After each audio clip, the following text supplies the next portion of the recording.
Terus terang aja saya duduk di sana tadi sama sekali nggak diberitahu untuk harus berdiri di sini. Tapi karena saya anak buahnya Pak Darpito, tidak ada kata-kata tidak siap. Amin. Ya singkat saja Ibu Bapak-Bapak, sebenarnya apa yang dikehendaki beliau sama doa saya di belakang lain. Ya, jadi mungkin singkat saja Pak. Jadi saya kasih judul saya. Terus saya berdoa terus tadi di belakang itu. Ya Tuhan, apa yang mau saya omong ini? Ya. Judul ini adalah siapa saya Tuhan, ini aja judulnya. Hari ini saya menjadi wakil gembala di sebuah gereja di Kramat Soka, ya. Dan saya tidak berani pada waktu itu untuk menyalonkan diri menjadi gembala, karena gembala itu adalah panggilan Tuhan. Kalau ketua ormas itu bisa-bisa saja. Kemudian hari ini saya diminta juga mungkin sampai tahun 2027 nanti adalah sebagai wakil ketua sinode. Yang ketiga, saya masih memimpin Asosiasi Pendeta Indonesia masuk periode kedua. Kenapa saya katakan siapa saya Tuhan? Karena semua ini tidak pernah saya mimpikan pada waktu kecil. Pada waktu SMA pun saya juga tidak pernah mimpi.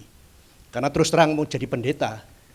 Karena pada waktu itu saya masih di agama samping ya. Saya masih jadi Muslim. Pada waktu saya letnan 1, saya nulis surat kepada Kasat. Waktu itu saya minta, saya mau pindah dari Islam ke Kristen. Dan pada waktu itu tidak ada beban apapun. Ya. Bukan karena saya dikhotbahi pendeta, saya baca Alkitab, enggak lah. Memang ada saudara-saudara ibu saya itu yang Katolik. Tapi itu kecil mempengaruhi saya. Paling-paling kalau waktu Natal, sepatu saya disuruh ngisi kertas, nanti besoknya ada coklat gitu ya. Itu anak-anak kecil kan pada waktu itu.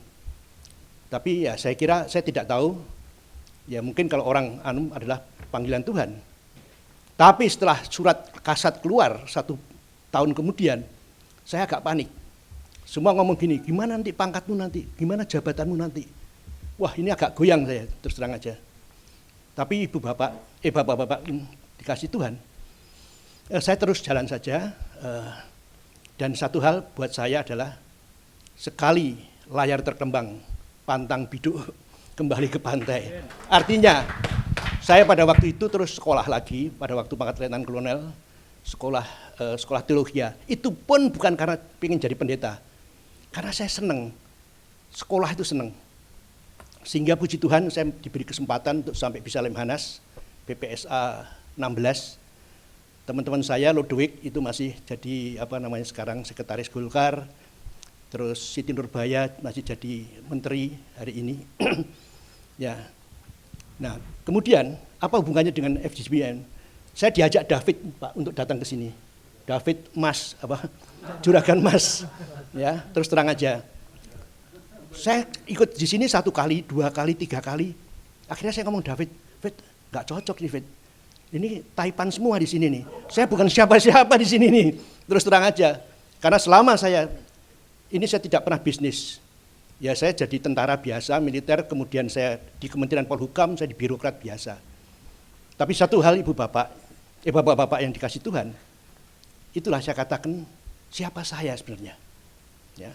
Pada waktu 2014, saya mengumpulkan bersama teman-teman 350 pendeta di di Taman Ismail Marzuki untuk ngundang Jokowi, tapi Jokowinya nggak datang, yang datang cuma Pak Luhut dan kawan-kawan. Kemudian kita ngumpulkan lagi 700 pendeta di Mangunsarkoro, Menteng. Pak Jokowi nggak datang lagi, yang datang cuma Pak Luhut, Pak Marebesi, Ruhut Sitompul waktu itu. Ya. Tetapi kemudian tidak lama kemudian saya diundang, ada 11 pendeta waktu itu ke kediaman Pak Jokowi sebagai gubernur. Kita berdoa pada waktu itu dan kita katakan Pak Jokowi sama dengan Tuhan Yesus. Apanya? Sama-sama tukang kayu gitu. Ya. Nah, dari pertemuan hanya setengah jam diagendakan menjadi 2 jam. Bapak-bapak yang dikasihi Tuhan, saya potong, saya loncat saja ke saat terakhir. Ya, banyak sebenarnya kesaksian-kesaksian. Terus terang saya laporkan, kalau saya tidak hadir hari Selasa, kemungkinan agenda saya kalau enggak di Jakarta, ada di luar Jakarta, karena hari ini terus terang saya keliling. Ya, ya saya punya pilihan sendiri. Ya. Tetapi satu hal, hari kemarin, saya kadang-kadang pikir, siapa saya ini? Ditelepon Pak Tony Mulya, Pak Har, kumpul kita. Di situ ada saya, Pak Panji, termasuk Presiden FGBMN, Pak Daniel, kemarin hadir. Pak Dani ya, Pak Dani. Pak Dali, ya malah duduknya saya, Pak Gondo yang punya Andi, Jogja, Pak Dali, depan Pak, fotonya ada di sana, itu. Hanya untuk menanyakan kepada Ganjar, kalau you jadi presiden, apa yang Anda bisa perbuat untuk kekristenan dan minoritas? Puji Tuhan banyak diceritakan oleh beliau, bahwa sebenarnya kakaknya sendiri juga Kristen. Kemudian kakaknya Pak Ganjar maksudnya. Dan di sekeliling itu orang Kristen semua. Ada Yuniarto yang Katolik, orang paling dekat itu mantan sekdenya, juga ternyata orang Kristen juga. Sehingga beliau sampaikan, ini saya dengan kekristenan bukan barang asing. Dan satu hal, dia katakan, saya anti intoleran. Dan sampai saat ini, saya tidak ada kompromi dengan Rizik. Dan saya tidak mungkin bergandengan tangan dengan PKS. Dan itu sudah komitmen untuk nolak. Kalau dengan PKB masih bisa terima, tapi kalau dengan PKS tidak bisa terima. Nah, saya katakan siapa saya, itu tadi cuma kesaksian. Saya diajak oleh Pak Tony Mulya, Pak Panji, untuk hadir pada siang hari kemarin, pukul 11.30 di Kuningan. Itu. Saya kira ini aja Pak, saya tidak mau berpanjang lebar, karena hamba Tuhannya sudah siap. Ini, saya kira kembali silahkan pilihan-pilihan bapak-bapak semua. Tapi satu hal tadi, mari kita berpikir secara nalar, secara cerdas. Tuhan Yesus memberkati.